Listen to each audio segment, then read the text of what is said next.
Coucou à tous, j'espère que vous allez tous très bien. Je suis très contente de vous retrouver aujourd'hui pour vous proposer des idées et astuces pour pouvoir organiser cellier, garde-manger ou bien placard de cuisine avec des objets de récup. C'est parti! Et donc on commence tout de suite par recycler ce genre de boîte en carton. Donc là moi c'est une boîte à glace classique, mais j'aurais pu très bien utiliser n'importe quel autre fond de boîte. Donc pour commencer, je vais découper les côtés. Donc je fais une petite entaille en bas et également au niveau du haut. Et une fois que c'est fait, je décolle tout simplement toute cette partie qui est rattachée. Donc je fais attention de faire le moins de dégâts possible et j'enlève de façon à obtenir ceci. Je fais la même chose de l'autre côté.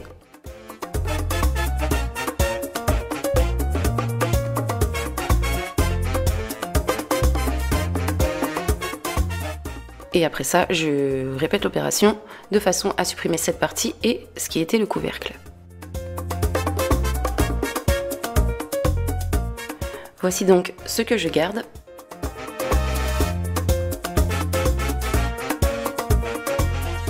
Et donc cette boîte, je vais tout simplement la recouvrir avec des petites chutes de bois que j'ai récupérées sur un tapis de bambou comme ceci que j'ai utilisé pour recouvrir le dessus d'un meuble que ma fille m'a abîmé.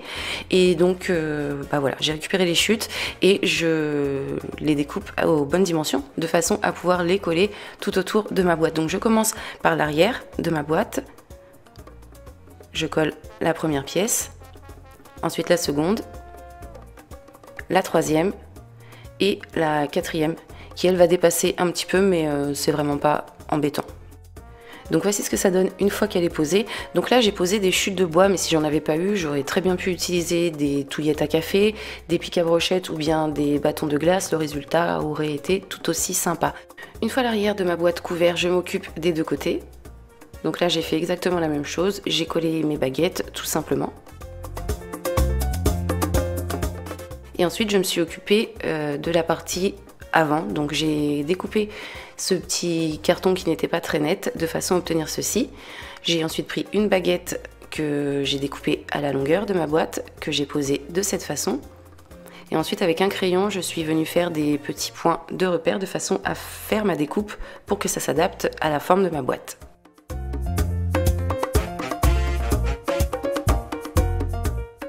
Une fois que c'est découpé, je colle. Donc là, je ne sais pas si je vous l'ai dit, mais j'utilise de la colle à bois, un petit peu comme à chaque fois que je colle quelque chose.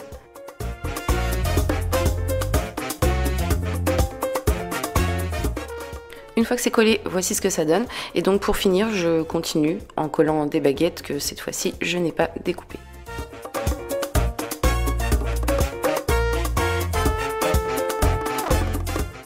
Voici ce que j'obtiens une fois que le tout est complètement recouvert et donc ma boîte est maintenant terminée. Je trouve ça très bien dans une cuisine ou dans un cellier pour y ranger soit des serviettes en papier ou bien y mettre des petites bouteilles d'eau, des canettes ou des petits paquets de chips, peu importe. Je trouve ça super sympa et très pratique comme accessoire de rangement.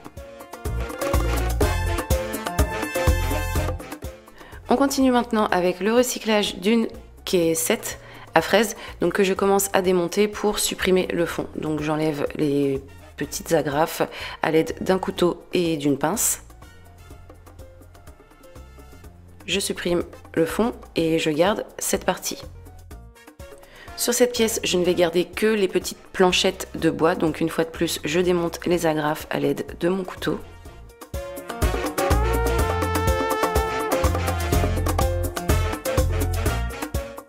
Une fois que j'ai mes 4 petites planchettes avec un enduit à bois, je bouche tous les trous des deux côtés. Je laisse sécher et ensuite je ponce avec un petit papier de verre de façon à obtenir quelque chose de plus propre. Ces pièces, je vais les recoller les unes aux autres tout simplement avec de la colle à bois.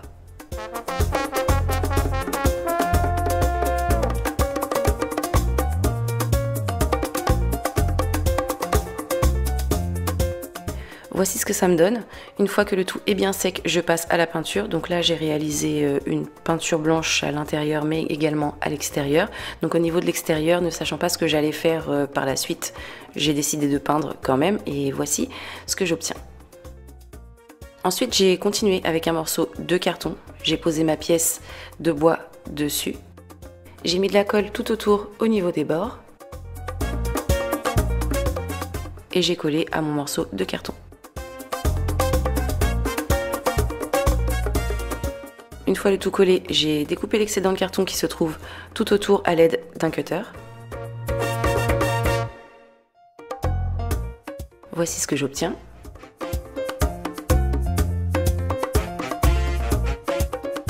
Je mets de côté et ensuite je prends des boîtes d'œufs en carton que je vais découper de façon à ne récupérer que ces petits fonds. Donc pour cela, je les ai découpés pièce par pièce. J'ai fait une belle découpe autour de façon à obtenir mes fonds de boîtes d'œufs comme ceci.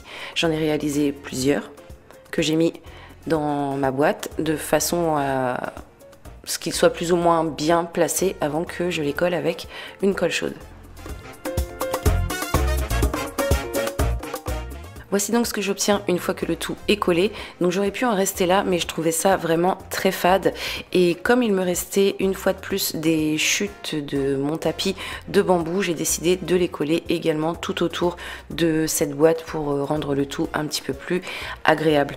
Donc j'ai commencé par coller au niveau des côtés, de façon à obtenir ceci. Donc là encore une fois mes baguettes dépassent un petit peu, mais cette fois-ci au niveau du haut, mais ça ne me dérange pas. Voici le résultat une fois que le tout est recouvert et je trouve ça plutôt joli. Et donc pour ajouter un petit peu de fantaisie encore, j'ai découpé deux petites baguettes d'une longueur d'une dizaine de centimètres que j'ai collées tout simplement sur les côtés pour faire une sorte de fausse poignée, je sais pas, mais je trouvais ça super mignon. Et donc ma boîte est maintenant terminée.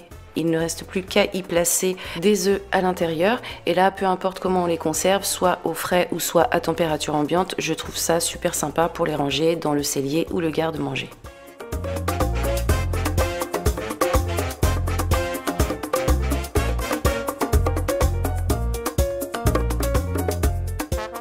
Ensuite, on continue et termine avec des idées toutes bêtes, mais qui sont très pratiques quand on ne veut pas dépenser d'argent, quand on veut recycler et avoir quand même quelque chose de sympa. C'est tout simplement de réutiliser tout ce qui est bocaux en verre. Donc il suffit tout simplement dans un premier temps par relooker les capuchons, de façon à ce qu'ils soient un petit peu plus sympas. Donc moi pour ma part j'ai décidé de les peindre tous avec une peinture blanche brillante, une peinture en bombe que j'ai trouvée chez Action. Il s'agit de celle-ci que je paie, il me semble, 2,99 € la bombe. Et donc j'ai recouvert mes couvercles de façon à obtenir ceci. Je les mets de côté et ensuite il me reste tout simplement à passer à l'étiquetage. Donc là j'ai découpé mes étiquettes sur du vinyle à l'aide de ma Cricut, mais si je n'avais pas eu ma Cricut, j'aurais tout simplement pu les faire à la main, donc soit les dessiner et les peindre, ou bien les imprimer, les découper et les coller. Il y a vraiment beaucoup de possibilités pour faire ses propres étiquettes. Vous pouvez notamment en trouver toute une panoplie sur Pinterest que vous pouvez imprimer tout simplement.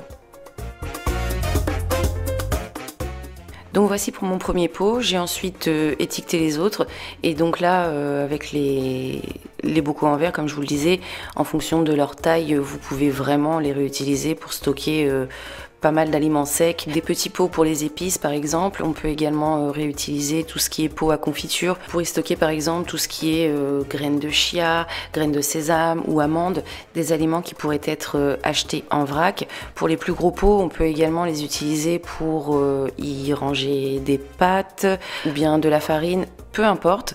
En tout cas, il y a vraiment beaucoup de possibilités de stockage avec tout ce qui est pot en verre pour être correctement organisé dans ses placards ou dans son cellier.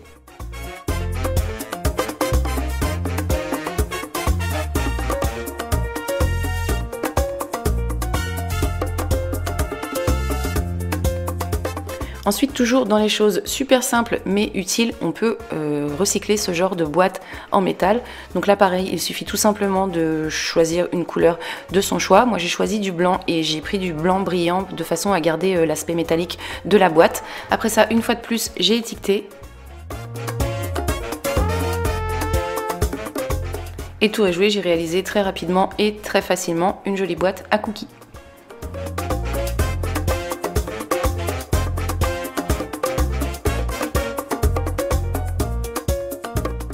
On peut également recycler ce genre de boîte de chips pour en faire des boîtes à pâte. Donc là encore une fois, une jolie couleur. Je suis toujours restée là dans le blanc brillant pour cet aspect métallique.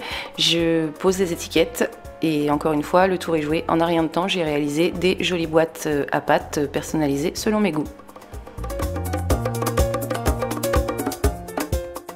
Et pour finir, pour s'organiser, il y a toujours ces jolies boîtes de conserve qu'il ne faut pas oublier parce qu'elles peuvent être vraiment utiles. Donc là, j'ai bombé avec une peinture noire brillante, j'en ai fait 3 en tout. Je les ai pas étiquetées, je les ai laissées telles quelles et elles vont me servir tout simplement à y ranger des couverts.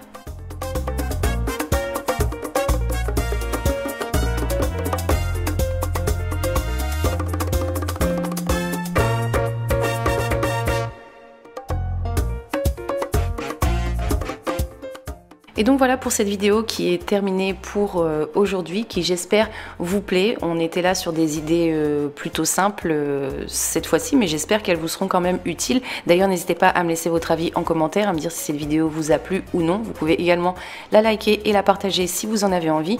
Moi, j'ai une deuxième partie à vous proposer si jamais ça vous intéresse. J'avais d'autres idées, mais j'ai pas pu tout mettre dans une seule vidéo, sinon ça aurait été beaucoup trop long. Donc si jamais ça vous intéresse, n'hésitez pas à me le dire. Je posterai une partie 2.